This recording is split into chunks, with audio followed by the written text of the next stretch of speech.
Habari ya kazi.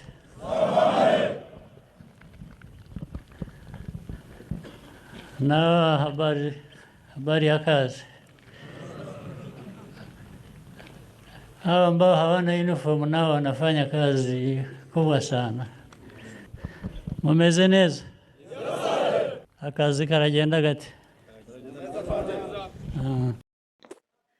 Igitondo cyiza ndagusuhuje wahaye ikaze kuri Miki Official TV kugira ngo nkubwire yuko ibintu ni sawa cyane mu Rwanda ndetse no mu karere k'ibiyaga bigari ubuzima burakomeje, ariko icyo tuba tuje kubwira ni update zo muri iki gitondo tariki ya 26 ibihumbi 2025 ukwezi ni ukwa munani cyangwa se Kanama mu Kinyarwanda. Umeze neza? Njyewe ndi Miki cyangwa se Patriote, unyite uko ushaka kimwe muri ayo mazina abiri.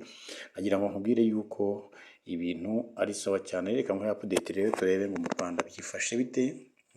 Twumvikanye yuko buriya ijya kurisha ihera ku rugo. Ntabwo twavuga iby'amahanga tarabanza kumenya ibyo mu Rwanda uko bimeze.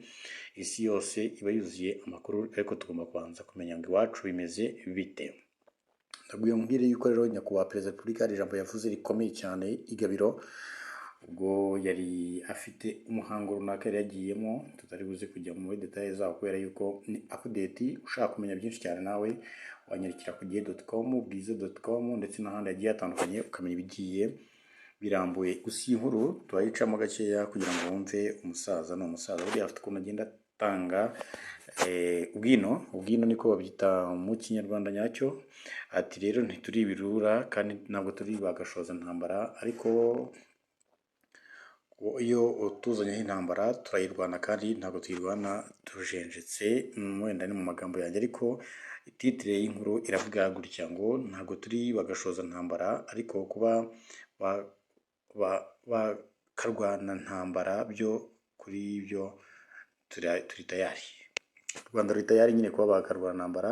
Ntabwo turwaye intambara tuvuga ngo reka turebe ngo uriya ruhande ngo byagenze bite. Oya, iyo ushoza intambara ku Rwanda urayibona koko, kandi igomba gusoza u Rwanda ruyitsinze cyangwa se uyishoze yicujije. Ati nta myaka 5 ishobora gushira u Rwanda rudashyizweho ibyo bibazo birujyana mu bibazo nk'ibyo ngibyo, ariko inshingano y'umusirikare si ukurasana, si ugukometsanya, ariko iyo byabaye ngombwa ibyo birakorwa kubera yuko ku neza y'igihugu. Umugaba mukuru w'ikirenga ingabo z'u Rwanda Perezida Paul Kagame yagaragaje ko nta muntu ugomba kugena uko u Rwanda rugomba kubaho. Asaba ingabo z'u Rwanda azisaba kugaragariza ukuri abaruharabika, ushaka kuzana intambara bakamurasa mu buryo bwo gukomeza kurinda ubusugire bw'igihugu. Yabigarutseho kuri uyu wa 25 Kanama 2025 ubwo yaganirizaga abasirikare n'abapolisi n'abacungagereza barenga 600 mu kigo cya gisirikare cya Gabiro mu ntara y'Iburasirazuba. Perezida Kagame yashimiye abasirikare ku kazi kenshi gakomeye kandi kangombwa bamaze igihe bakora. Ni inkuru ndende cyane ushobora gusanga ku gihe.com. Yagize ati icyo bivuze ni uko twebwe nk'abantu twigenera twibeshaho, niyo ibikubeshaho bitabaho byuzuye bikaba byaturuka ahandi, bigomba kwiyongera ku byawe. Ntabwo biza bisimbura ibyawe, ntabwo biza bikwambura uburenganzira wifiteho. Icyo uri cyo byiyongera ku byawe ndetse ukaba wanashimira wabiguhaye. Nyakubahwa Perezida wa Repubulika Paul Kagame yavuze ko waha abanyarwanda icyo ari cyo cyose bitamuha uburenganzira bwo kwitwara nk'uwabaremye. Ni inkuru ndende rero usanga ku binyamakuru byinshi bigiye bitandukanye. Ni ijambo uri gusanga ku binyamakuru byinshi bigiye bitandukanye hano mu Rwanda ndetse no ku binyamakuru mpuzamahanga, aho yari arimo kuvuga aganiriza abo basirikare, abapolisi, abacungagereza bagera ku 600 mu kigo cya Gabiro, ndetse ntabwo bishobora koroha yuko twagica mu ijambo ryose, cyo turaza kuguha gake cyane wumve icyo yabivuzeho. Hanyuma rero ibyihariye kuri hoteli Amakoro Songa Lodge ya Rugamba uzobereye mu by'ubukerarugendo. Hanyuma rero ibyo ntitubitindaho, turajya kuri update kuri iyi saha. None nkubwira Ferwacy yahagaritse abakinnyi 3 kubera kubeshya imyaka. Hanyuma imbamutima z'abanyarwanda basaga 500 batashye mu Rwanda mu rwababyaye bavuye mu menyo ya FDLR. Abanyarwanda rero basaga 500 bavuye muri DRC cyangwa se Congo baza mu Rwanda batahutse. Rayon Sport yaguze bisi nshya. Nyanza 2 bafunzwe bakekwaho urupfu rwo bari batahanye ubukwe. Hanyuma rero twisimbukira twebwe ibintu byacu ni politiki, diplomasi ndetse n'ububanyi n'amahanga. Inkuru z'imyidagaduro tujya tuzitindamo, cyoko z'ikoranabuhanga dushobora kuzikozaho ikaramu cyangwa se ibaba tukagira icyo tuzivugaho. Reka nkubwire yuko ubu tuvugana OTAN igiye guha Ukraine inkunga ya miliyari 50 z'amadolari y'amanyamerika. Ubwo rero umva ko urugamba rukomeje kugenda ari urugamba. Iburasirazuba imiryango irenga 440 iri gufashwa kwigobotora ubukene. Trump rero nawe yifuza ko ibitangazamakuru bya ABC na NBC bihagarikwa. Ariko se uyu mugabo bite? Ari mu ntambara ndetse yo guhangana n'abavuga ibyo adashaka. Abasirikare 100,000 n'intwaro zabo za rutura FARDC itsindwa na M23 ite. Yaratsinzwe nyine. Epo yashinje uwari umukozi wayo guha Oppo amakuru y'ibanga. Kamare dukomeje ndaguha update ku buryo ushobora kumbwira utirekire, ariko ntabwo nkurambira. We don't bore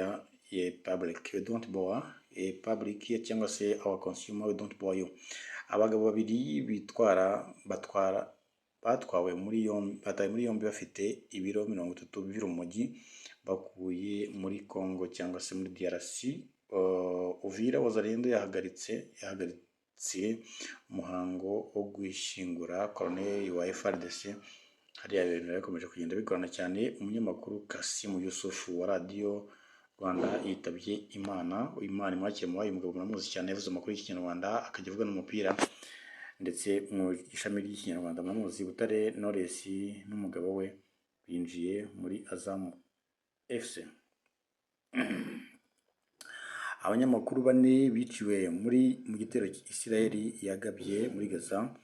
Hanyuma rero iki gitero nagira nkubwire yuko cyateje imvururu kubera yuko ibinyamakuru bakomokamo cyangwa se bakoreraga byategetse Israel na leta ya Gaza cyangwa se bagarariye Palestina gusobanura urupfu rw'abo bantu ndetse no guha inzira zo kuvuzwa uwarokotse icyo gitero. Runaka wari umunyamakuru. Leta y'Ubufaransa yasabwe kugenzura imyitwarire y'abazashyingura zigira nyirazo cyangwa se Monsieur Z. Uyu n'umugabo wahoze muri politiki y'u Rwanda ku gihe cya Habyarimana Juvenal. Uburusiya ntibwemera Zelensky nk'uwashyira umukono ku masezerano. Tite Imagine kandi niwe perezida wa Repubulika. U Rwanda rwakiriye abanyarwanda 553 babaga muri DRC. Iyi nkuru twayikomojeho. Izi nkuru rero n'izindi nyinshi cyane uzisanga kuri Mwiki Official. Turakomeza tuguhe update mu gihe cy'iminota 10 yacu tuba tunyarutse kugira ngo tuguhe update. Umwiherero abayobozi bo muri Nigeria bakoreye i Kigali warikoroje iwabo, ndetse nagira nkubwire yuko Musenyeri Mbanda yavuze ku banyamadini bijujutira ifungwa n'insengero zitujuje ibisabwa. Israel yarashe ahakoreraga perezida wa Yemen. Inkuru zose turagenda tuzinyamo ni update. AFCM 23 yasabye leta ya DRC ibisobanuro ku rubanza rwa Kabila.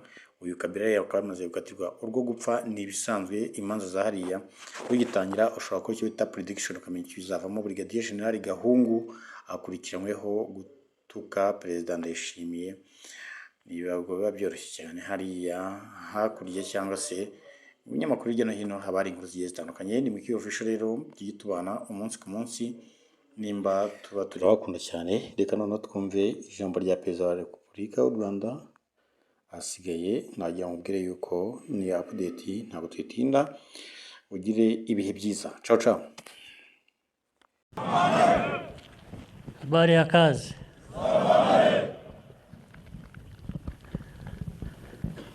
Na habari ya kazi. Hawa ambao hawana uniform nao wanafanya kazi kubwa sana. Mumeze neza? Akazi karagenda gate?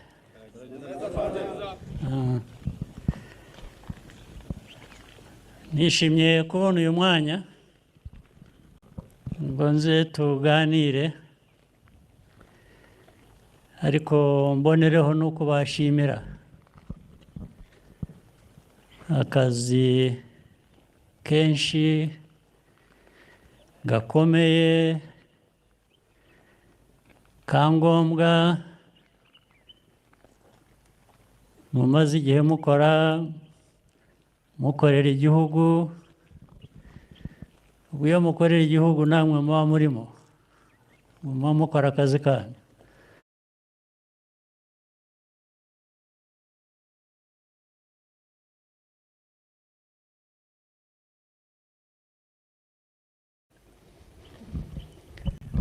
Wumva ko ari ibyawe, noneho ugafatanya n'undi wumva ko ari ibye, niho ingabo z'igihugu zihurira kuri icyo ngicyo, ndetse ingabo z'igihugu zigahurira kuri ibyo hamwe n'abanyarwanda muri rusange mukomokamo, imiryango yanyu, kubababyara n'abandi.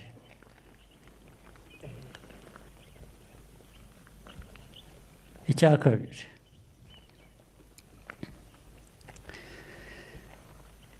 disipurine nayo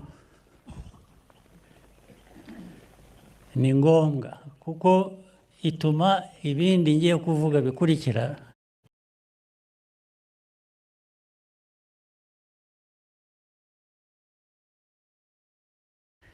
akazihimba ko ari nawe wazimuteye, bigahora bityo. Ntawe umwanzi, erega n'aba duhangana nabo buri munsi, babandi navuze bigenda bigaruka buri myaka 5, 10, ubundi ugiye kureba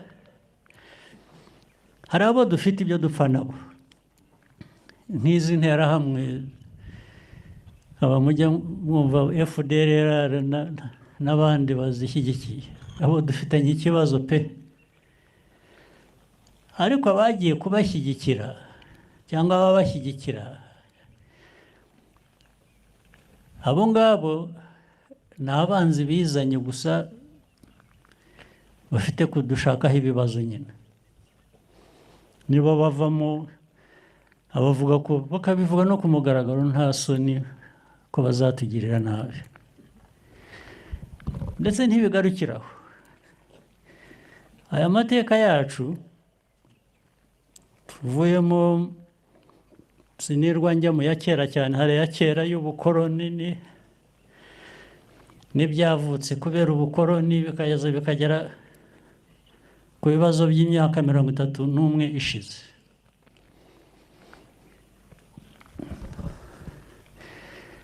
Ntabwo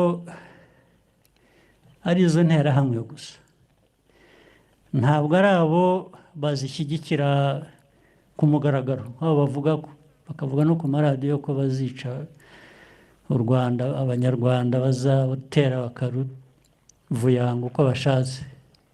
Hari n'abandi bo hanze hirya muri ibi bihugu byitwa ko biteye imbere, babirimo nabo, babirimo ku mpamvu nyinshi, ku buryo bwinshi. Impamvu ya mbere, ibyo navugaga by'ubukoroni se, ubundi uwakuzanyeho ubukoroni ni uko abagukunda.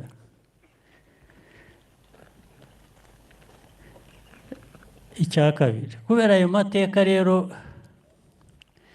nk'ayo, bashaka kubipfundikira, kuko ni nayo yavuyemo n'ubwicanyi, kwica abantu kubera icyo bari cyo hano mu Rwanda twabonye imyaka 31 ishize miliyoni y'abanyarwanda bagapfa babifitemo uruhare. Nyuma yabyo rero bagerageje kugenda bahisha urwo ruhare uko baruhisha baragenda amateka bakayahindura bakayagira ukundi, ndetse bagashaka kwerekana ko abishwe ari ikibazo cyaturutseho. Ntabwo ikibazo ari icy'abishe, ikibazo bakigize icy'abishwe. Ni nko kuvuga ngo nibo babiteye. Ubwo iyo bazanye interuro nk'iyo, icyo bivuze ni ukuvuga ngo barakwibagiza ya mateka bagizemo uruhare, ndetse wowe kubabonamo, ahubwo ibibazo bisigare hagati yacu nk'abanyarwanda, abishe n'abishwe n'ibyo biri hagati yabo. Niba mubyibuka neza bigitangira muri UN hari umuntu wavuze ngo ibiriho mu Rwanda by'ubwicanyi igihe abantu bapfaga genocide iba, hari umuntu mukuru cyane avuga ngo nta genocide iriyo. Ni nko kuvuga ngo abo ni abaginga b'Abanyafurika bicana nk'uko basanzwe, niko babaye. Abanyafurika baricana, bafata amacumu bakicana, bafata imihoro bagatemana. Ni ubuginga bw'Abanyafurika. Ubwo uruhare rwabo bo hanze ruvuyemo, hasigaye ubuginga bw'Abanyafurika, ubuginga bw'Abahutu n'Abatutsi mu Rwanda, ubuginga bw'Abanyarwanda, baba Abahutu baba Abatutsi, ni abaginga baricanye. Ubwo interuro irarangiye. Ni uko abantu bashaka ko ariko abantu bagomba kubyumva. Niba ariko abantu bashaka ko byumvikana, namwe se mwabijyamo mukabyumva gutyo?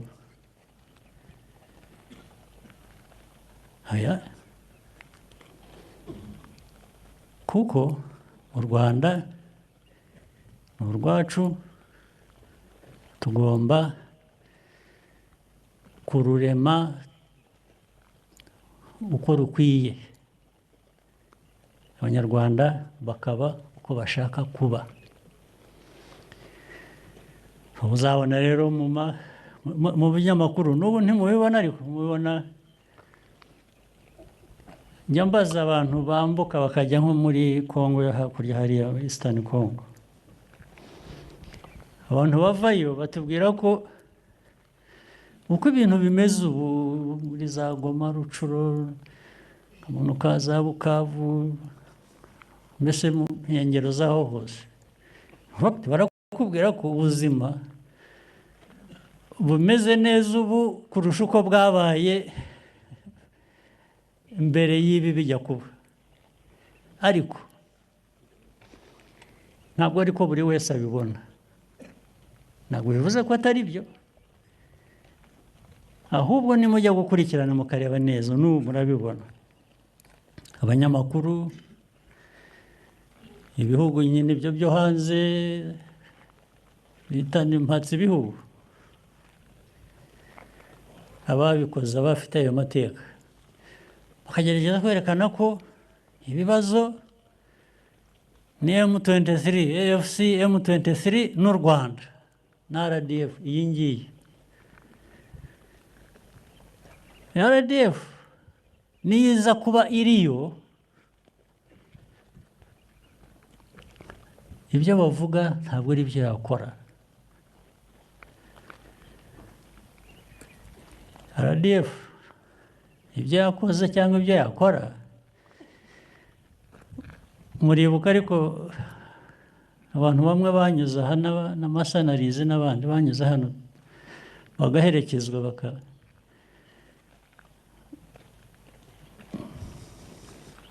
bakabaha bayi ngo batahe iwabo neza mu mahoro. Ni RDF yabikoze. RDF y'inyicanyi iba yarabisheka. Niko byagenze se. Hanyuma se ubwo ujya gushinja RDF akavuga ngo niyo ikora ibintu byose bibi muri Congo, muri Eastern Congo, yabiherahe kandi bakabikora ku buryo ari interahamwe, ari wazalendo, ari government iriho ubu ya Congo, ibyo ikora, ibyo yakoze bibi bigaragarira buri wese, byatumye n'impunzi zivamo zikaza hano, abandi bakicwa, n'uyu munsi abantu barakicwa.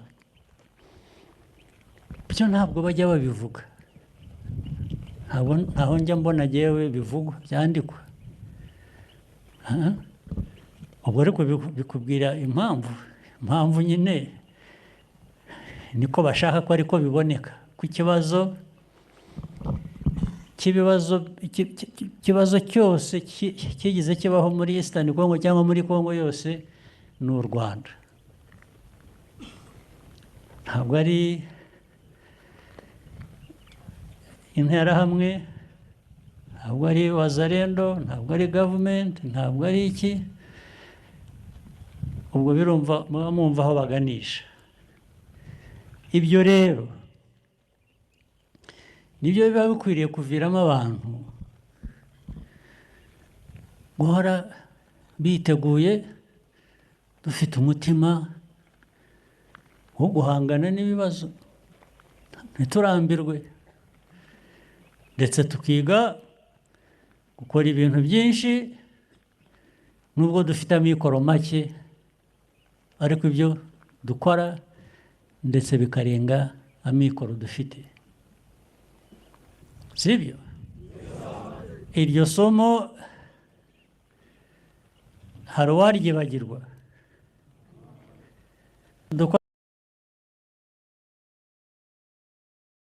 Dukomereze aho twari tugeze kandi aho mugejeje. Wari mumaze kuvugana aho mu by'ukuri ibyo navugaga ko ntawe tujya dushozaho intambara keretse uwayidushojeho.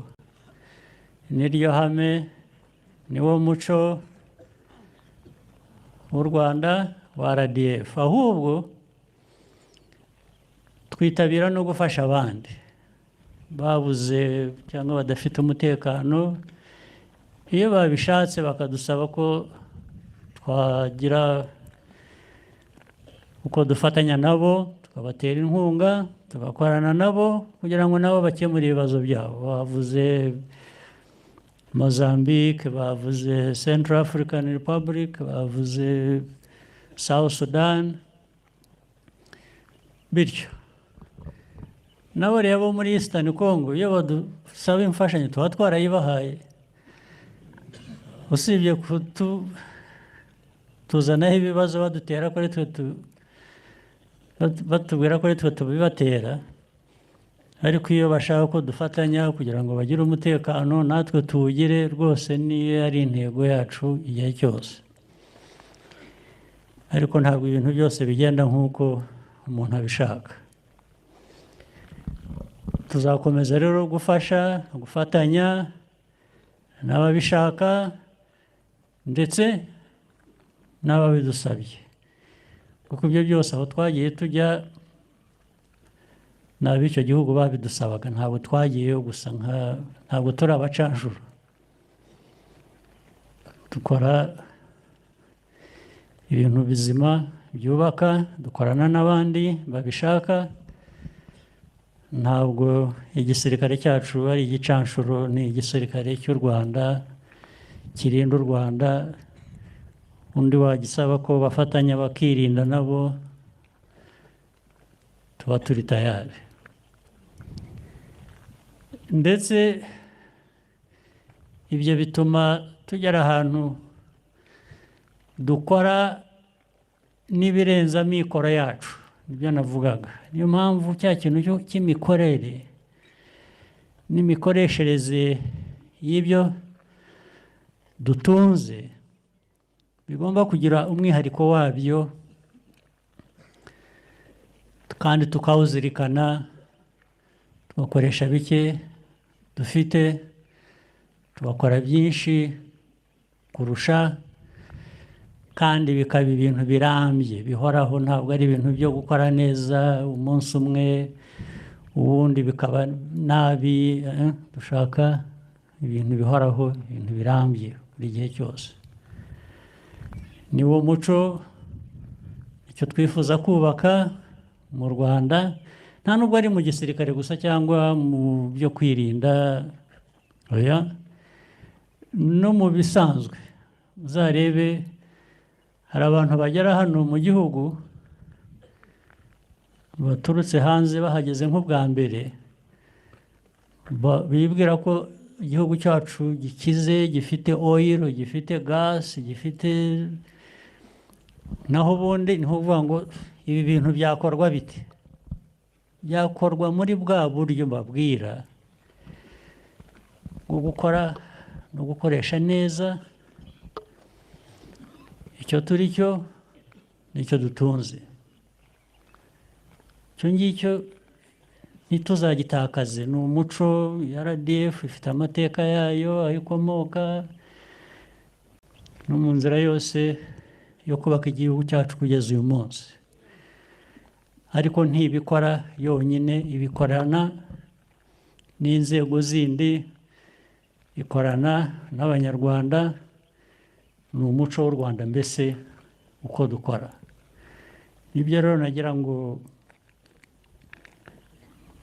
nongere mbakangurire, mbibakangurira, ariko ari uko tuzakomeza. Naho izindi ntambara zigenda zihindura isura, uyu munsi ni urw'amasasu, ibikurikiyeho bikaba iby'abanyamakuru, bikaba by'abitwa human rights. Human rights rero, izi institutions za human rights zo ni nk'aho Abanyarwanda badakwiriye rights, ni nk'aho twebwe nta human rights dukwiriye. Kandi amateka yacu atwereka ko ahubwo nitwe tubikeneye kurusha, ariko bakaturega ko rero intambara zihindura isura. Hari intambara z'amasasu, hari izindi zirimo ubwenge bwinshi, bakakwita icyo utari cyo, bakakwitirira icyo utakoze, bagahora urugamba rwo guharabika, muraruzi.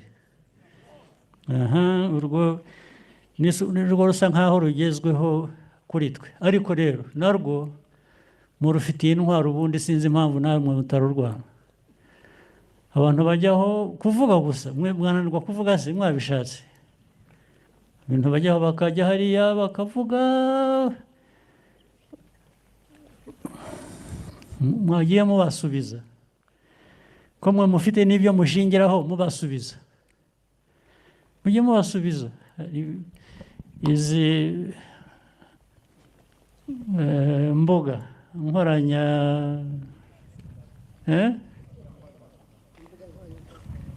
nkoranyambaga, haruhejweho se, keretse utashatse kujyaho. Ubeshya mwagiye mumunyomoza. Ibyo byamunanira, yazana intambara mukamurasa. Ikibazo kiri he?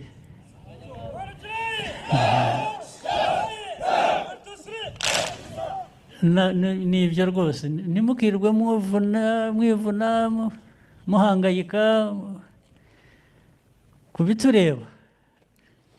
Aho tuzajya gushoza intambara mu kindi gihugu, ibyo ngibyo nibabibarega bazaba bari mu kuri. Nta mpamvu bikwiriye kuba. Ntabwo turi bagashoza ntambara rwose. Ariko kuba bakarwana ntambara byo turi byo. Biterwa n'aho tuyirwanira n'uko yaje n'ibitureba muri iyo ntambara. Ibisigaye turagumya tugerageze ibishoboka byose, tubahe tubagezeho bituma akazi kagenda neza, mushobora gukora akazi. Bimwe muzajya mubyumva ko hari ibyo twaba twifuza ariko tutabona, muzajya mubyumva ko ari ya mikoro adahagije dufite, ariko nabyo tukabiha igihe gusa, kuko iyo udafite amikoro ubu ntibivuze ko ejo utazayiba uyafite. Niko kazi turimo, gushakisha amikoro ahora yiyongera ajyana n'ibyo dukeneye, ariko igihe dufite bimwe bishoboka tujye tubikoresha neza, hanyuma ibintu bisobanuke. Hariho n'ibishoboka, nk'ubu twebwe nahoze mbaza kare, n'izi nyubako ziri aha n'ibindi bikorwa, mwari muzi ko hari ibyo dushobora kwikorera tutagombye gutegereza ibiva hanze. Ubu uko muri aha ibihumbi, dushyizeho uburyo buri wese agakoresha intoki ze, shyira itafari hejuru y'irindi. Ntabwo ari ngombwa ngo tujye gufata abantu bazaza bakaduhenda ngo ugiye kugira ngo ushyire mva n'itafari ahandi ishyira aha, nubake izi nzu zose muragomba kumpa miliyari 20. Mwabikoze mukazitwara izo 20 mwebwe, cyangwa ntabwo no kuzitwara ni ukuzizigama ahubwo, kuko ni ibyanyu byose. Reka bari ko dukora rero, reka bari wo muco wacu, sibyo? Icyo narangirizaho, ibyo byose nta wabikora adafite ubuzima, sibyo? Mugerageze kurinda ubuzima bwanyu. Hari inzego zibishinzwe no muri RDF hano,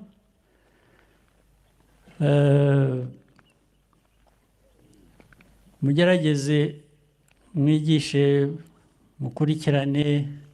Yes. Okay. Ndishimye cyane rero kuba nabonye uyu mwanya ngo nze tuganire.